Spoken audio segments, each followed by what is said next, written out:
Buenas tardes, bienvenidos una semana más a estas actividades paralelas que hacemos. Espera un momentito, todavía no hay nadie y voy a ponerlo a emitir. Un momentito. Vale, Cuando vale. yo ponga, no lo he puesto todavía.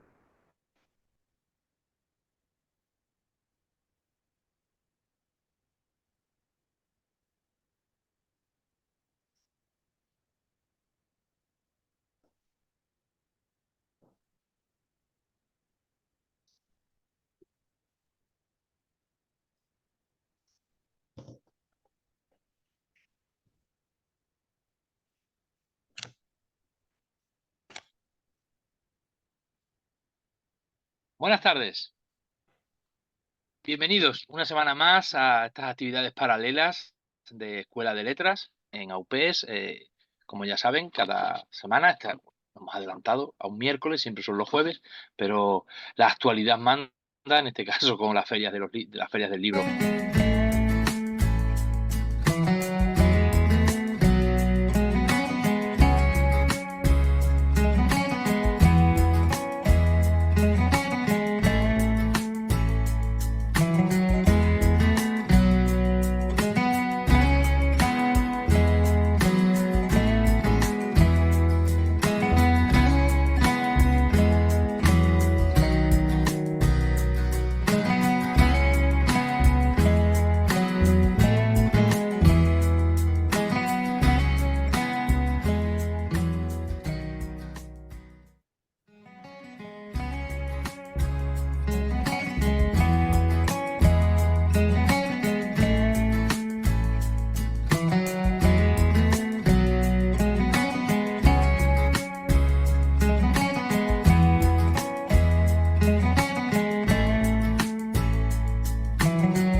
Buenas tardes, bienvenidos una semana más a estas actividades paralelas de Escuela de Letras. Son las presentaciones de los autores de la editora regional de Extremadura. Hoy tenemos un programa un tanto especial porque lo hemos adelantado un día, ya que mañana jueves no podíamos por temas de la Feria del Libro. Estamos inmersos en un montón de presentaciones.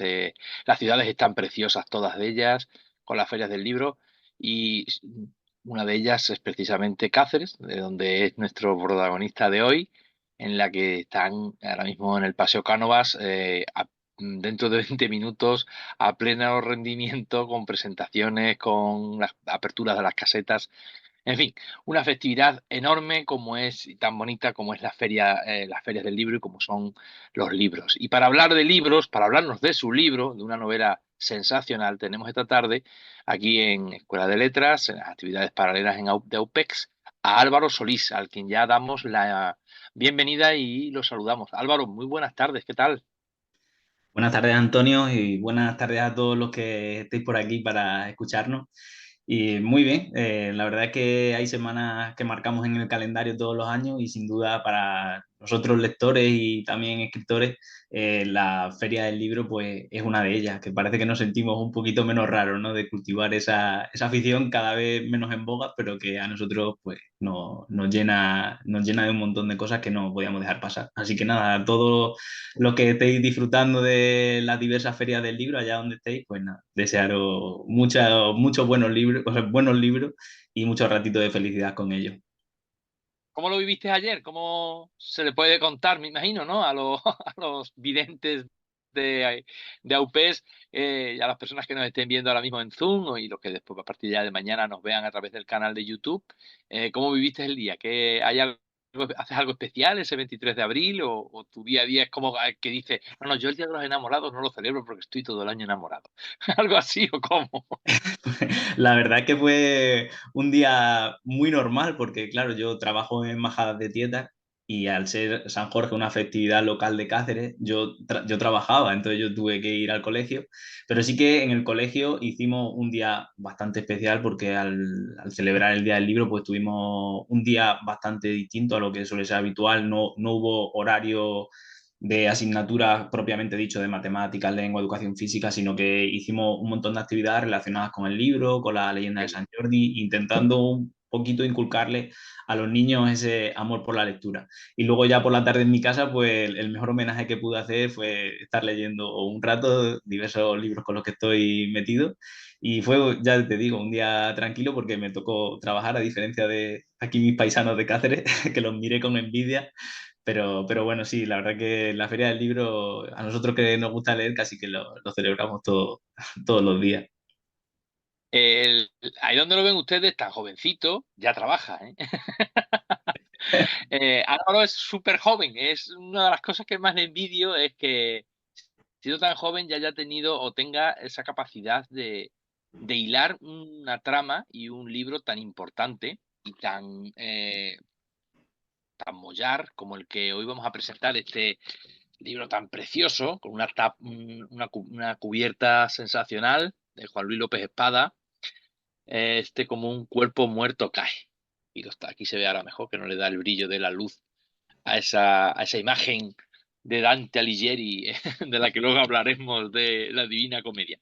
Eh, Álvaro es profesor, ya lo ha dicho él, no hace falta ni siquiera que lo pueda. Se me ha adelantado, es profesor en un colegio. Y esta es su segunda novela. Una novela, la primera la publicó en 2016, se titulaba Memoria de una lágrima, Ujú. y arranca en 2024, o finales del 23, mejor dicho, cuando sale a la luz, como un cuerpo muerto cae. Un libro, por cierto, que fue finalista de dos premios tan prestigiosos como son el premio Azorín y el premio Felipe Trigo. Si te parece, Álvaro, arrancamos por ahí. Cuando te pones a escribir, primero, ¿qué supone para un escritor tan joven que de repente se entere que, oye, que por eso te enteras, claro, te lo dicen, te avisan, está pendiente, que lo mismo te llaman por teléfono porque resultas Ujú. ganador que del Azorín o del Felipe Trigo? ¿Cómo fue Pues, esa sensación? La verdad es que fue algo inesperado, porque uno, aunque cuando envía la obra a algún premio, tiene una mínima esperanza, por pequeña que sea, de ganar, siempre tiene, si no, no lo enviarían, ¿no? Al final tiene, Claro. aunque sea pequeña, siempre está ahí esa esperanza, pero no cuentas con ello, o por lo menos yo no contaba con ello. Entonces, cuando recibí la llamada, en este caso fue primero el Azorín, y me llamaron, la verdad que me quedé patidifuso y no sabía muy bien a dónde sostenerme. Después ya con el premio Felipe Trigo me pilló ya un poquito, no me sorprendió tanto, porque ya estaba yo hablando con la editora, con vosotros, para publicar la novela. Entonces, aunque fue también una alegría grande, ya tenía ahí yo como por lo menos las espaldas cubiertas de que ya había gente interesada en publicarme el libro. Cuando pasó lo del Azorín, ¿no? Yo no sabía, después de haber estado mucho tiempo escribiendo la novela, 5 años desde que empecé hasta que la acabé, aunque hubo parones entre medias, pero mucho tiempo. Cuando me llamaron del Azorín, yo, después de tanto trabajo, aún no sabía qué iba a ser de la novela, si la iba a poder publicar, si alguien iba a estar interesado en ella. Entonces, cuando me dieron esa llamada, para mí fue un refuerzo, sobre todo también en lo que has hecho es bueno, sigue apostando por ello, no desista. Entonces, no tanto ya por el premio, que al final no lo gané, pero el hecho de que empieces a ver un pequeño reconocimiento aún sin haber estado publicado, para mí fue importante. Fue importante porque en esos meses en que, o años incluso, en que tú acabas la novela y después consigues publicarla o consigues que alguien se interese, ahí eso puede hacerse muy largo, y a la gente sobre todo que no tiene amistades o contactos dentro del mundo editorial y que no sabe muy bien por dónde va a acabar colocando el libro, le pueden llevar al desánimo y a dejar la novela en un cajón y al final no publicarla. Esa es quizás uno de los grandes hándicaps, ¿no? Cuando uno termina de escribir, como bien señalas tú, el miedo ese, hay veces que, y lo he hablado con algunos autores, y que no sabe, que llega un momento en el que no quieres parar de escribir, no porque no sepas cómo darle carpetazo a la historia, sino el de decir, ¿y ahora qué? Porque es Mm. como si, ¿qué paso sigo? Porque yo, hasta donde yo controlo es, me levanto o por la tarde o a la hora que sea, y yo escribo. Aquí yo soy el dueño de mi tiempo, el dueño de cómo tengo que organizarme, pero a partir de ahora, esto es como cuando nace un niño primerizo, cuando eres padre primerizo, que dice, ¿y esto cómo se hace ahora? Yo como que se me va a escapar de las manos, que esto es un poco así, ¿no? ¿Y ahora cómo tiro yo para arriba? Eh, ¿Cómo tiro yo para arriba con esto, ¿no? ¿Cómo encaro la publicación de la novela, ¿no? Gracias a Dios existen editoriales públicas, como ocurre con la editora regional, que te lo Ujú. ponen también fácil y demás, pero claro, realmente todo tiene un proceso que es lento, que un proceso que no es una fotocopiadora que llegas a como estás en la universidad, y, venga, fotocópiame estos apuntes y te salen al día siguiente. Tienes que esperar las pruebas, tienes que esperar las correcciones, tienes que esperar elegir las cubiertas, elegir el formato, la tipografía. Todo ese proceso en un chico joven todavía te provoca más Ujú. eh, Desde hay luego. un poco de incertidumbre, ¿no? ¿Cómo lo viviste? Aunque te reconozco que ya has dicho eso de, bueno, ya una vez ya que te pones en contacto con nosotros, mi antecesor, Luis Sáez, ya me imagino que te calmaría también, un hombre con muchísima experiencia, te Sí. calmaría, pero claro, el libro también eso hay que vivirlo, ¿no? Y es bueno que se lo contemos a las personas que nos están viendo, porque muchos de ellos en Escuela de Letras aspiran a hacer lo que tú has hecho, ¿no? A tener su propia novela, en tu caso ya segunda novela.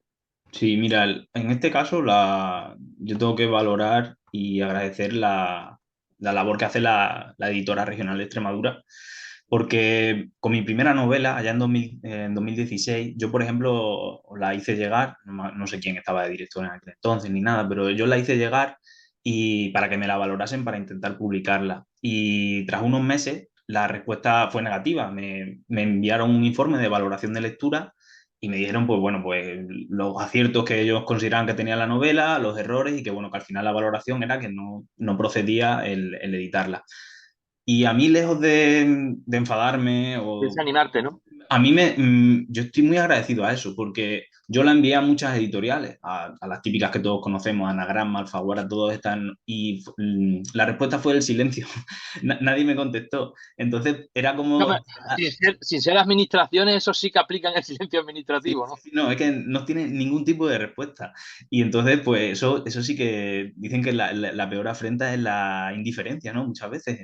Entonces, era como lanzar botellas al mar sin obtener ninguna respuesta.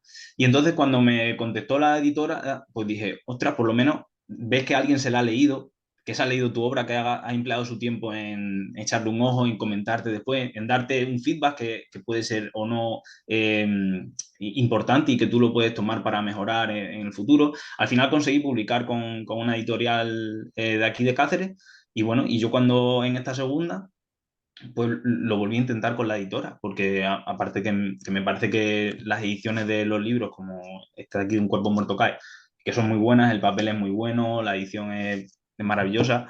Entonces yo quería publicar con ellos y sabía que enviándolo ahí, aunque me fueran a decir que no, ya tenía una respuesta. Y eso para alguien, como tú has dicho, cuando acabas de escribir un libro, que es lo que depende de ti, porque al final un libro puede tardar mucho, puede tardar poco, te puede costar más, te puede costar menos, pero es algo que depende de ti y que al final tú te pones los plazos y tú eres el que vas a conseguir que eso llegue a buen puerto, ¿no? Pero una vez acabas la obra, ya lo demás no depende de ti y eso es lo que Claro, te puede frustrar más porque tú puedes pensar y, joder, tengo un libro cojonudo y perdón por la expresión, nadie, tengo aquí una gran obra entre manos. Pero si nadie la lee y nadie le da una oportunidad, al final esa obra no puede llegar a la gente. Y entonces, gracias en este caso, a editoriales como la Editora Regional de Extremadura Pública, que sabes que por lo menos se lo van a leer. Que después lo van a publicar o no, bueno, eso ya depende, ¿no? Del valor de la obra y demás, pero por lo menos vas a tener una respuesta. Y mira, ya sabes que por lo menos si es una buena obra, pues ahí tienes una ventana por la que meter cabeza. Y eso, pues mira, genial.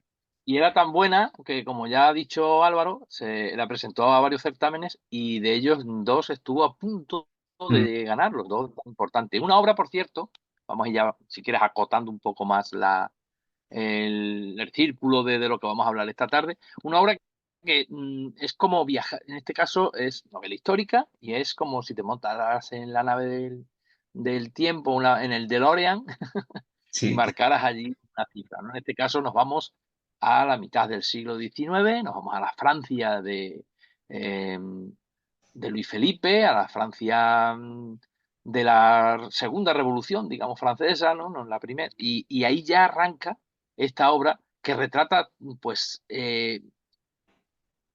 lo importante de esa época y a mí lo que más me gusta es cómo comienza en 1830, cómo luego después, y va dando es una historia circular que vuelve de nuevo prácticamente otra vez al inicio, ¿no? Y te muestra, y está muy bien documentada. Has dicho ya que tardaste 5 años en escribirla, se entiende precisamente por ese motivo también.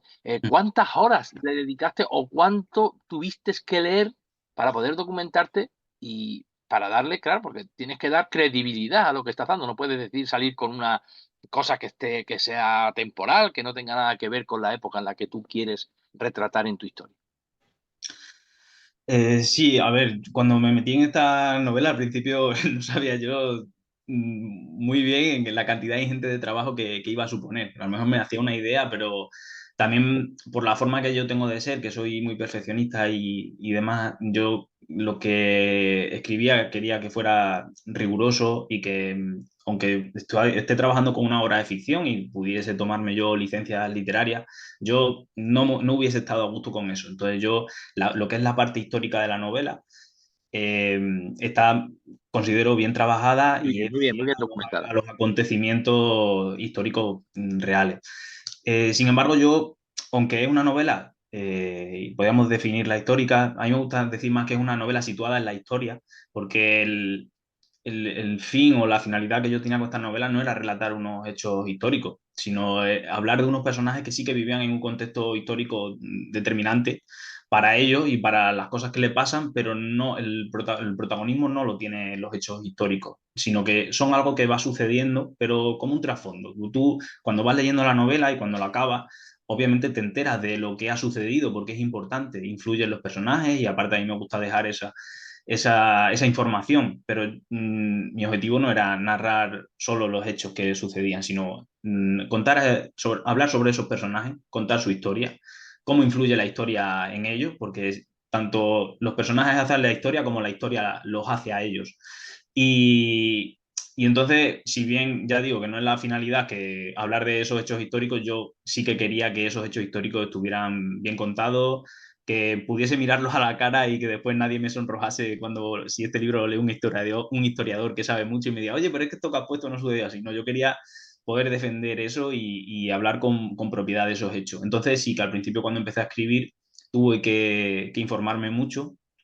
Hice varios archivos Word en donde iba rellenando diferentes tipos de información. Por ejemplo, un archivo Word que tenía era sobre información de la época, tanto a nivel de sociedad, costumbres, ropa que utilizaban, hobbies que tenía la gente de la época, calles de París, barrios, pues en este barrio es donde vivía la gente humilde, en este barrio es donde iban a ver las carreras de caballo, un montón de información. Todo lo que podía yo recopilar sobre esa época lo iba metiendo en ese archivo. Después tenía otro archivo con el dossier de los personajes, donde iba rellenando los diferentes personajes, pues Baptiste, Sylvain, Ursule, iba poniendo desde sus características físicas, cuánto medían, cuánto pesaban, hasta su historia, su carácter, lo iba rellenando. También tenía otro archivo donde iba poniendo lo que es el tema más histórico, no solo de lo que primero sería más de Ha sociedad. quedado ahí un poco congelada la imagen. Y este se llama a nivel político, de las diferentes revoluciones, causas de esa revolución, consecuencias, una cosa lleva a la otra. Después tenía otro documento que era un eje cronológico, porque muchas veces digo, ¿y esto? ¿Esto Y te pasó? ¿Esto pierdes. pasó? Claro, entonces iba teniendo lo que era el eje cronológico de los eventos históricos a su vez con los eventos de los personajes. Baptiste nació en 1793. Este personaje nació en tal, y para ir hilándolo todo y poder unir unas cosas con otras.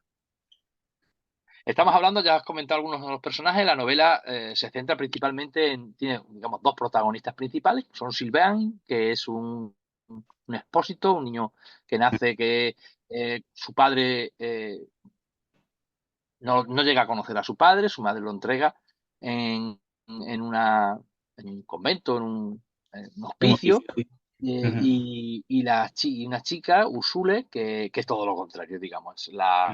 Eh, Son el yin y el yang, una niña que nace en un ambiente opulento, en una casa, en un sitio de una riqueza extraordinaria, un gran aristócrata francés, y como al final te das cuenta conforme vas leyendo los primeros capítulos de la novela, como son dos personajes que aunque sean socialmente totalmente, estén uno en la luna y otro en el sol, pero están condenados a encontrarse, por cómo son cada uno de ellos, ¿no? Sí, esa diferencia que había en la clase social, en la ralea de cada uno, al final te das cuenta que no es determinante a la hora de la felicidad. También me servía eso, porque Usul, si bien tiene todo a nivel material que pudiese anhelar, sin embargo, después es una desgraciada. Ella no conoció a su madre porque murió dándole a luz a ella. Su padre la trata de forma muy estricta, sin un padre que la educa sin ofrecerle ese cariño y bueno, y al final ella por amor o lo que ella cree que es amor al preceptor el último preceptor que le ha puesto su padre, decide escaparse, pues su padre se la va a llevar con ella intentando escapar de esa revolución. Y ahí es cuando su camino se cruza con Silván, que Silván intentando medrar en esa escala social o por lo menos ayudar a los demás a medrar, no a veces no a él, se encuentra con ella y como tú bien dices, está casi condenado a encontrarse, se escapan y ahí es donde, por así decirlo, empieza la parte final de la historia porque la historia viene de corrido de mucho más atrás porque aunque esos personajes estén viviendo sus vidas, después nos damos cuenta con esa circularidad que tú has comentado antes, que sus vidas puede que estén un poco marcadas ya anteriormente por lo que le ha pasado a sus padres y abuelos anteriormente a ellos, y las decisiones que ellos tienen que tomar están relacionadas con ellos. No solamente esos dos personajes principales están marcados por ese destino o tienen esa falta o esa carencia de cariño, uno de ellos impuesta por la severidad de un padre y el otro, por desgracia, porque no tiene a nadie, ¿no? Está solito en el mundo. Pero es que en los personajes secundarios también también en ellos también encuentras esa, sientes un poco como cierta pena hacia ellos, porque por ejemplo, el preceptor que tú lo has nombrado antes, también es un caso parecido, un padre también no tan poderoso como el de Úrsula, pero sí un señor rudo, un señor que de repente tiene unos cuantos de hijos y le sale un hijo que le gusta la poesía, un hijo que no le gusta cazar ni que no le gusta guerrear, y para él es poco más o menos como que me lo tengo que quitar del medio y lo echa, digamos, lo manda a París como el que se quita, no sé, algo que le molesta, ¿no? Una especie de furúnculo familiar, que es lo que es ese joven del que se enamora locamente Ursule, claro. Sí, yo quería que todos los personajes, aunque apareciesen poco, estuviesen bien marcados, estuviesen bien construidos y que ya sea bien el que tú has mencionado, Marcel, que sí que tiene un peso importante en la historia, no solo porque es el motor de esa búsqueda de Ursul, de esa huida, sino después su historia, cómo sucede después. Eh, pero también otros personajes más secundarios, yo quería que aunque apareciesen poco, tú pudieras tener con pocas palabras la certeza o por lo menos la impresión de que tienes una buena idea de lo que son.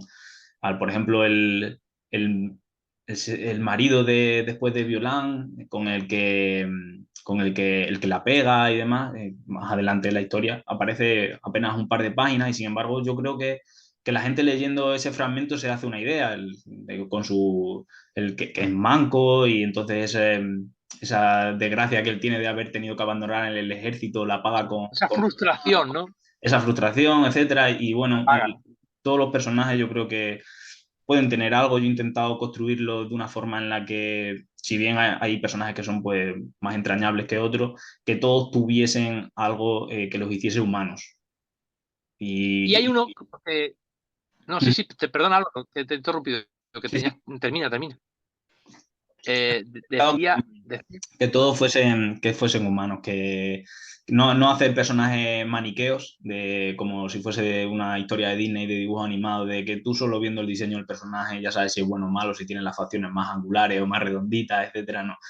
Yo quería que fuese una historia que se asemejase a la vida y en la vida a veces es muy complicado ver las cosas blancas o negras. Entonces yo por eso quería que todos los personajes tuviesen sus matices, sus grises, e incluso por así decirlo, los protagonistas, los héroes de la novela, Silván y Ursul, ambos seguro que les podemos encontrar cosas con las que decimos, ay, no ay, estoy de acuerdo contigo, ¿no? sí, sí, sí, sí. Aunque Me después, gustas mucho, pero esta parte no me gustas tanto, ¿no? claro, claro. Hay un personaje, hay para mí un personaje que por el que siento un cariño especial cuando leí la novela es Baptiste. Ujú. Y bueno, vamos a enseñar una cosa que seguramente sería parecida a la que tenía Baptiste, que le hacía a Sylvain, que es Sí, esta sí. pipa, ¿no? Una rusticada. Yo creo que más o menos te la imaginabas tú así, ¿no? Cuando hiciste la novela, ¿no? Vamos a desatar el por qué enseñamos esta pipa. ¿Por qué es tan importante el tema de las pipas para Baptiste? Que es ese personaje tan que inspira esa ternura, ¿no? Porque sientes el dolor del corazón y claro, el narrador omnisciente sí sabe lo que Baptiste no sabe quién es Sylvain, ¿no? Pero el narrador sí sabe y, madre mía, si tú supieras quién te está haciendo la pipa, ¿no? Sí, eso es algo que yo quería que el lector supiese desde bien temprano. Al principio no te lo confirma del todo, pero ya se puede intuir que Baptiste es el abuelo de Silvan. Lo que pasa es que es algo que sabe el lector, pero Baptiste desconoce. Y la importancia de las pipas es algo de lo que, bueno, estoy bastante orgulloso de cómo quedó esa parte de la novela, que lo podemos conocer en el capítulo 6 si no recuerdo mal, que es cuando se habla un poquito del pasado de Baptiste y habla de cómo conoció a su mujer. Y bueno, en principio su hermano mayor, como Baptiste era el pequeño, le mandaba a hacer recado, porque era un incordio cuando estaba en el taller en la zapatería de su padre. Entonces le tenían ocupado para que no molestase lo menos posible. Y entonces su hermano mayor le mandaba a por tabaco allí al estanco y entonces él se quedó prendado de la estanquera. Y entonces, como él no fumaba, pues tuvo primero que, en vez de comprar todo el paquete de tabaco de golpe y dárselo a su hermano, lo iba comprando poquito a poco y ya se lo daba después todos juntos para tener la posibilidad de verla todos los días a la estanquera. Sí, muchas veces, claro. Claro, después cuando su hermano se fue a la guerra y ya no tenía excusa para ir al estanco, pues tuvo que empezar a fumar él para poder ver a la estanquera. Y entonces ahí cogió la afición de fumar tabaco, fumar en pipa. Y bueno, aunque después su mujer resultó mal lograda, su afición por fumar no la perdió. Y Silván, el que es su nieto, pero que él desconoce, ¿Sabes? los muchos trabajos que tuvo, porque él era un pilluelo y a veces pues, le tocaba robar cartera, otras veces le tocaba llevar cubos de agua del Sena y alternar oficios, pues bueno, que eran de dudosa legitimidad con otros, pues uno de ellos que tuvo fue el hacer pipas y entonces le fabricó la pipa Baptiste, que es la que él utilizaba. Ujú. Sí, sí. Por eso te digo que y para mí es que es un personaje muy entrañable, porque claro, conforme vas leyendo, te das cuenta, ¿no? De esa carencia que tiene de su hijo, ¿no? El dolor que siente por la pérdida que tiene que sentir cualquier padre por la pérdida de un hijo, ¿no? Tiene que ser algo me imagino que será de las cosas más horribles que sufre, que puede sufrir el ser humano y te hace cogerle cariño y añoranza. Entonces, claro, el tema de la pipa, cuando yo Ujú. recuerdo cuando le hace la pipa, joder, a mí por lo menos te pega un pellizquito ahí en el corazón de esa. Y se me olvidó llevármela el día que presentamos la novela Me en lo dijiste. Cáceres, ¿te acuerdas que te lo dije? Y bueno, cuando hagamos los DAUPES enseñaremos la pipa de Baptiste, porque yo creo que esta es muy parecida a una rusticada, Sí, sí, como lo hubiera hecho, o como lo hubiese hecho, no sé si se ve aquí bien, ¿ve? Que es con como rugosita, ¿no? Como si fuese la madera, sin lijar, que sería como lo hubiera hecho porque no tenía otros materiales el bueno de Sylvain para sí. poder hacerla. Hemos hablado de personajes, hemos hablado de la atmósfera en la que se rodea la historia.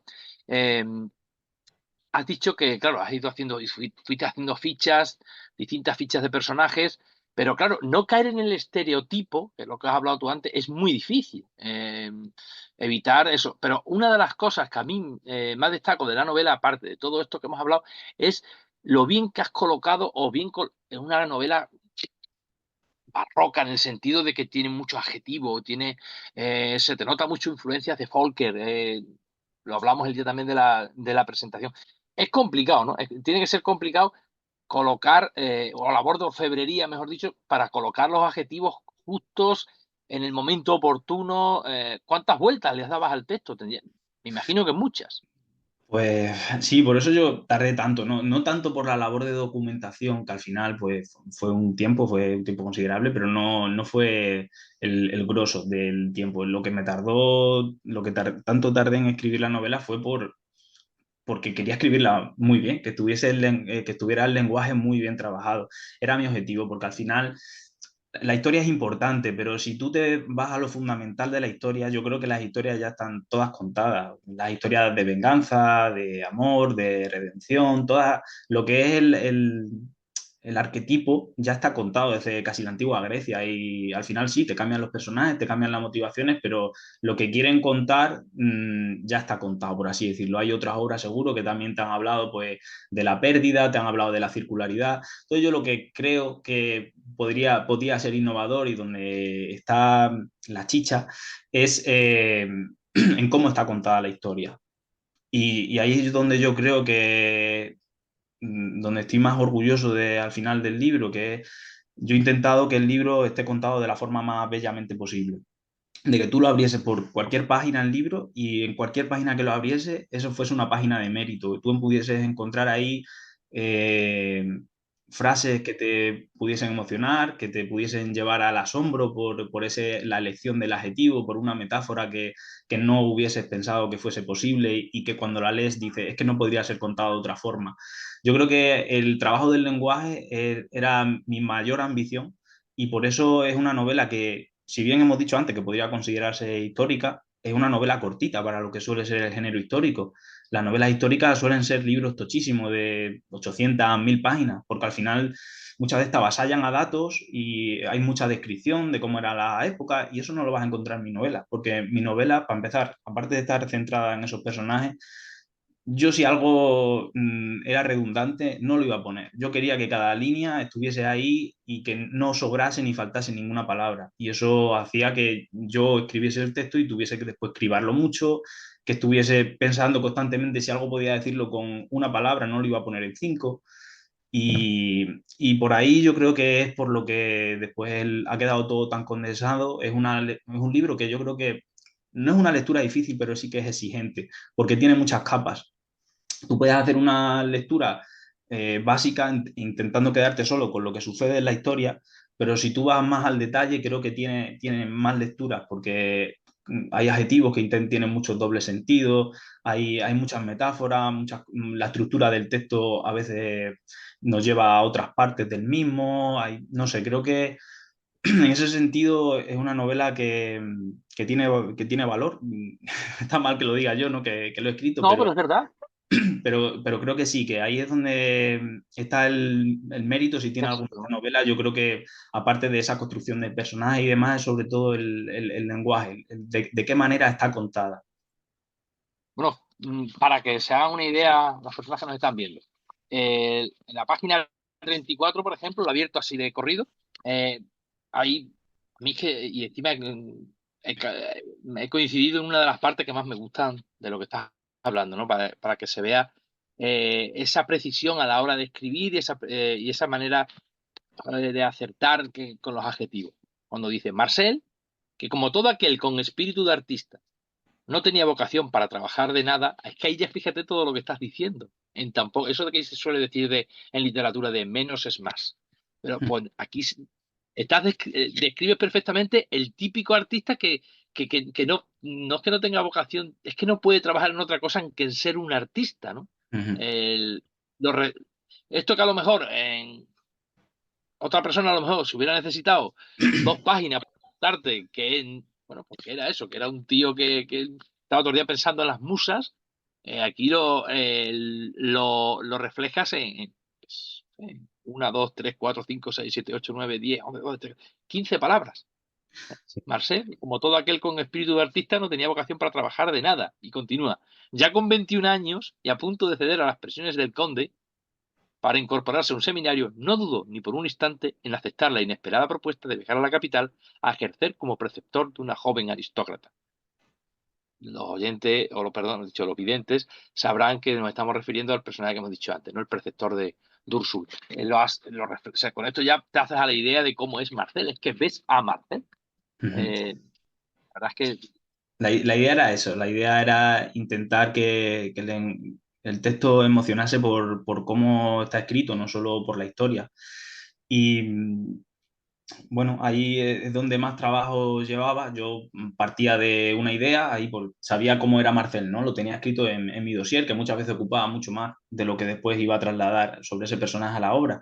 Pero yo me sentaba adelante y digo, vale, quiero contar esto, a ver cómo lo puedo decir de manera en que sorprenda. Porque yo cuando leo, yo al final he escrito el libro que a mí me gustaría leer o una cosa que a mí me gustaría leer, porque es lo que nosotros entendemos como algo bueno, ¿no? Y tú quieres hacer lo mejor cuando escribes. Yo cuando cojo un libro y me lo leo del tirón, sin haber subrayado nada, sin haberme detenido en un momento, puedo haberlo disfrutado, pero más como un casi entretenimiento. A mí me gusta coger un libro, estar leyéndolo y decir, carajo, qué buena esta página. O mira aquí cómo ha utilizado este adjetivo que no pensé nunca que podría ir de esta manera. O fíjate qué metáfora tan chula. Y pensar, me hubiese gustado que se me hubiese ocurrido a mí. Entonces, efectivamente. entonces a mí eso es lo que me gusta, que cuando yo estoy leyendo, perdón, cuando yo escribo, quiero provocar ese asombro en el lector, que diga, joder, qué bueno eres, ¿sabes? Y entonces yo quería que esta novela te emocionase por la forma en que está escrita y que fuese algo que, ya te digo, la historia a lo mejor, hay muchas historias que pueden hablar de cosas parecidas o que te pueden transmitir lo mismo, o las mismas partes de la condición humana que yo he querido explorar, pero que por lo menos la manera en que está contada, que eso fuese determinante y que fuese algo que de verdad la gente pudiese disfrutar, tanto la forma Pues como el fondo. ah, puedes estar tranquilo, orgulloso y contento de que lo has conseguido, porque todo el mundo con el que he hablado, precisamente mismamente ayer en Cáceres, me preguntaba por ti Miguel Ángel Lama. Eh, no sé si te ha llamado o te va a llamar, porque le pasé, oye, dame el teléfono Bueno, porque me han hablado muy bien de esta novela. De hecho, me llevé tu novela en una pequeña exposición que hice de libros con los autores que suelen ir a los actos del 40 aniversario, con los que estamos haciendo esos encuentros con los lectores, explicándoles lo que ha sido estos 40 años de editora, pues solo llevan algunos libros, ¿no? Una serie de libros, los ponemos por allí para que la gente vea qué libros son esos. Y como ayer Juan Luis López Espada estaba allí acompañándonos, que nos habló pues de Julián Rodríguez, de él, de cómo, de por qué las cubiertas, de qué, por qué este tipo de cubiertas, y entonces esta, como me gusta tanto, sabes que le tengo un cariño, te lo he dicho ya unas cuantas veces, que a mí es que este libro, cuando llegó allá a la editora, porque una cosa es verlo cuando te mandan las pruebas de cubiertas y demás, sí, lo ves en la pantalla, sí, es bonito, pero cuando ya te llega en papel, sobre todo a los que nos gustan los libros en papel, y cojones, perdón por la expresión, eh, la leche, que portada tan chula, ¿no? Las tocas y me lo llevé precisamente eso. De buen libro, cuando lo veo por lo menos a mí se me da impresión de... Eso, no, esto tiene que costar una pasta, ¿no? Sí, No, sí. pero vamos, los libros de la editora, eso sí lo decimos a todo el mundo, son unos precios súper. Bueno, este Ujú. tuyo creo que vale 12 euros, creo que, ¿no me parece? O 14. Pero que 14, vamos, tío, no me acuerdo. Entre 12 y 14. asequible. Regalito, regalito. Sí. Y estás hablando con él, me lo llevé y lo enseñamos allí precisamente, ¿no? Por las ideas y demás. Bueno, cuéntanos un poco, ya que estamos en Ujú. esto. El motivo de elegir, porque yo sé que tú ahí fuiste parte importante, siempre en la editora damos la oportunidad al escritor, al autor, de que elija portada, de que nos sugiera qué es la portada que más le gusta. Bueno, hay siempre buen feedback, haya buen feedback, que no es una cosa que se imponga, no, no, esta es la portada porque lo dice el editor. No, no, a nosotros no nos gusta trabajar así. Ujú. Eh, ¿Por Sí. qué eliges Pues, esta página tan bonita de la Divina Comedia? pues mira, el título que yo tenía de trabajo de la obra era Silván y Ursul, porque es una obra, por lo menos de un corte bastante clásico, y en las antiguas obras clásicas muchas veces se titulaba con el nombre del protagonista. Fíjate, Nombre del protagonista. Shakespeare, Romeo y Julieta, Otelo, Ricardo III, todas esas, ¿no? También en las antiguas obras griegas, la Eneida, la Odisea, todo el nombre va a ser protagonista. Entonces, como es una obra que en principio parte de un clasicismo, ¿no? O esa convicción al menos de volver a ese estilo, ¿no? Ahora, si hablamos un poco de qué es lo que se lleva ahora, es la autoficción, y esta obra parece que encaja poco con lo que se publica normalmente, ¿no? Y entonces el título que yo le iba a poner era Silván el Sur, pero con el que lo presenté al premio Azorín fue como con este título, como un cuerpo muerto cae. Y a la gente con la que yo, mis padres, el resto de mi familia, Judy, mi prometida, etcétera, les empezó a gustar también en más este. Y decían que tenía como más, no sé, más fuerza. Y el título, la verdad es que como un cuerpo muerto cae, fue creciendo en mí. Y al final cuando tuve que tomar la decisión, aposté por él. ¿Y de dónde viene? Pues viene de la obra de Dante, de la comedia, que ha tenido una influencia bastante directa en la obra. Hay muchas referencias a la comedia constantemente. Esa redención de algunos personajes como Baptiste, pues a veces está inspirado también en ese camino de Dante, ¿no? A través del infierno, el purgatorio y el cielo. Y bueno, ¿qué significa como un cuerpo muerto cae? Hay un pasaje en el infierno de Dante, creo que es bueno, en el segundo círculo, cuando Dante y Virgilio van a ver a los lujuriosos y se encuentran a unas personas que van siendo arrastradas por el viento, chocándose con las paredes del infierno, ¿no? Y Virgilio le dice a Dante que los llame para que se acerquen a él y le cuenten su historia, y así Dante va conociendo los pecados y el contrapaso que se impone, ¿no? Entonces se acercan un chico y una chica que van volando juntos en esa eternidad del infierno, y le cuentan su historia a Dante. Son Paolo y Francesca, y es una historia verídica de dos italianos que vivieron en la época de Dante y que fueron condenados a morir por adulterio. Al final, Francesca estaba casada con el hermano mayor de Paolo, y sin embargo se enamoraron, y a raíz de eso el hermano mayor los asesinó, me parece que fue, y por eso cumplen pena en el infierno, por ese adulterio y esa lujuria. ¿Qué pasa? Que cuando le cuentan esa historia con mucha tristeza y con la belleza al final que entraña, con esa tragedia, Dante al escucharla se cae desmayado por esa impresión que le supone. Y lo describe Dante como un cuerpo muerto cae, refiriéndose a Dante. Entonces, esa sensación que debió sentir Dante, ¿no? Cuando cae desplomado al escuchar esa historia, a mí era lo que yo quería un poco transmitir o quería lograr en el lector cuando leyese mi libro. Que esa belleza, esa tragedia, toda esa serie de emociones al leer una historia que puede ser triste, pero a la vez es bonita, quería yo transmitírselo al lector. Entonces yo creo que esa frase definía muy bien mi intención con el libro y por eso al final aposté por ello. Y si veis la portada, es un cuadro de Ari Scheller, si no recuerdo mal, en que se muestra ese fragmento de la obra en la que Paolo y Francesca están volando, ¿no? Arrastrados por esos vientos, que es la condena por sus pecados, y Dante está desplomado en el suelo, un poquito más abajo al escuchar su historia. Pues ahí queda explicado el porqué de esa portada y también cuidada, tan bonita y que tanto atrae de este libro. Bueno, nos quedan ya pocos minutos, Álvaro. Cuéntanos en qué andas conociéndote con esa capacidad que tienes para escribir. No te vas a quedar solamente con como un cuerpo muerto cae, y con lo joven que eres menos todavía. En qué estás, si se puede, que no nos cuentes todo, pero por lo menos una pincelada en qué estás trabajando, sobre qué estás trabajando. ¿Qué nos tienes? Bueno, ¿Cómo va? no quiero contar mucho, porque dicen que da mala suerte hablar de los Me libros da que no. mala suerte, déjame, sí es cierto. Por eso te digo, Pero bueno, sí simplemente que estás trabajando. sí, estoy trabajando en algo y algo muy distinto a este último libro porque necesitaba romper un poco. Limpiarte, ¿no? Sí, no, sabía que si hacía algo parecido o con similitudes a como un cuerpo muerto cae, corría el riesgo de volver a escribir el mismo libro. Sí, Entonces pasa, suele pasar. quería romper con eso, además quería me gusta plantearme retos, por así decirlo, ¿no? Y quería escribir un libro que fuese distinto a los dos anteriores. Entonces, una novela que es bastante diferente, como ya digo, a las dos anteriores y que a mí me supusiese un reto. Este reto es que, por ejemplo, yo he sido siempre un escritor de mapa, en el que tenía todo muy bien organizado cuando llegaba la obra y tenía definido el principio, el medio y el final, y al final lo que me quedaba una vez ya tenía la historia en mi cabeza era escribir. Y esta la estoy haciendo un poco con brújula, estoy un poco yendo a la aventura, sé a dónde quiero llegar, pero está todo un poco, un piso mucho más Están llevando, suele ocurrir cuando eres brújula que los personajes al final son los que te llevan. Es como si Sí. eres Francesca y Sí. el aire, en este caso Sí. sí que te llevan. Y estoy un poco disfrutando de dejarme llevar. Estoy intentando también el tono de la obra es distinto, está situada en el presente, no en el pasado, entonces pues ya solo el lenguaje ya también es distinto, el tono.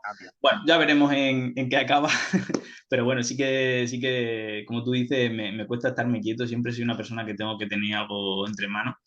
Y bueno, a ver qué pasa. Lo que no os puedo prometer cuando estará acabada, porque no sé si serán 3 meses o 5 años, pero espero que no sean 5 años, desde luego.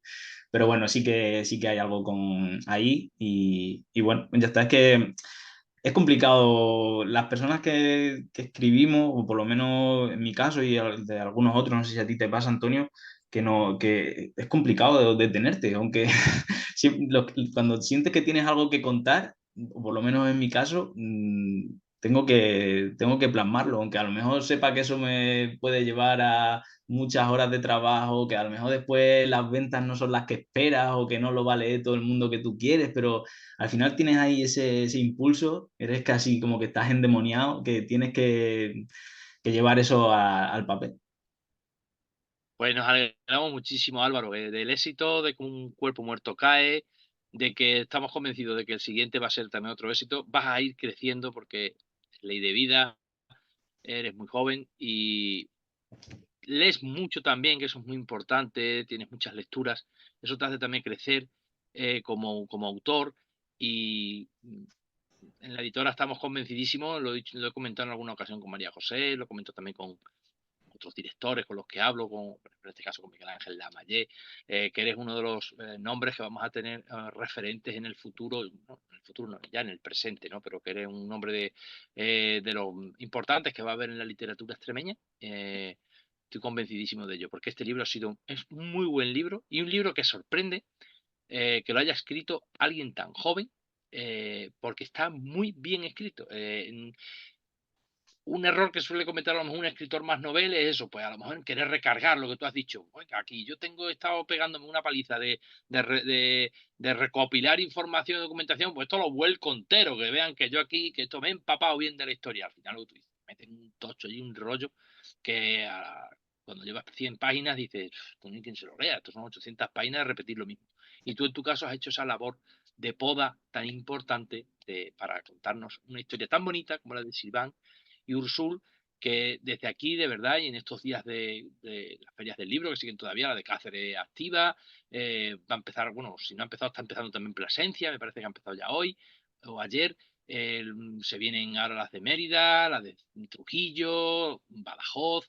Pues de verdad que animamos a todas las personas que nos están viendo, que son segurísimo excelentes lectores, a que pasen por cualquier caseta, la pidan, porque lo bueno de la editora es que trabajamos con una muy buena distribuidora y que pueden conseguirlo en Amazon, en cualquier sitio donde quieran conseguir el libro. Y se van a sorprender, les va a gustar mucho y van a quedar atrapados por esta historia. Te doy las gracias de verdad de corazón por estar en actividades paralelas de Escuela de Letras. Nos vemos pronto y a buen seguro que con otro exitazo como este, como un cuerpo muerto cae. Muchas gracias, Antonio, por tus palabras, la verdad. Muy agradecido y nada, a todos los televidentes que estéis ahí, espero que le deis la oportunidad a la novela. Yo creo que no os va a defraudar y nada, muchísimas gracias por el apoyo y la difusión. Y nosotros nos vemos la semana que viene ya en jueves, no como hoy en miércoles por esta excepcionalidad de las ferias del libro. El próximo jueves, vamos a ponerlo los dos así, ponlo tú también. Vamos a poner así para que se vea bien claro. El próximo jueves tendremos, pues, estaremos, que creo que es 2 de mayo, si mi memoria no me falla, yo creo que sí, que tengo ahora mismo un lío de fechas, sí, 2 de mayo, jueves 2 de mayo, en el que hablaremos también pues, de otra novela, no histórica, porque no nos vamos a ir muy para atrás en el tiempo, pero sí nos vamos a ir unas décadas atrás, a la década de los años 50 del pasado siglo, 40-50, en el que tendremos a una autora, en este caso a Rosa López Casero, que nos hablará de su novela Las manos vacías, que al igual que como un cuerpo muerto cae, están en la colección Vinca per Vinca. Ya no digo más porque es que ya creo que me he pasado de tiempo un montón del que nos habían dicho, que nos dicen siempre los compañeros, y todas las semanas me paso porque hablo mucho. Así que nada, un abrazo fuerte para todos, disfrutad del Día del Libro, disfrutad de la Feria del Libro y de verdad que seguir leyendo, que es muy importante.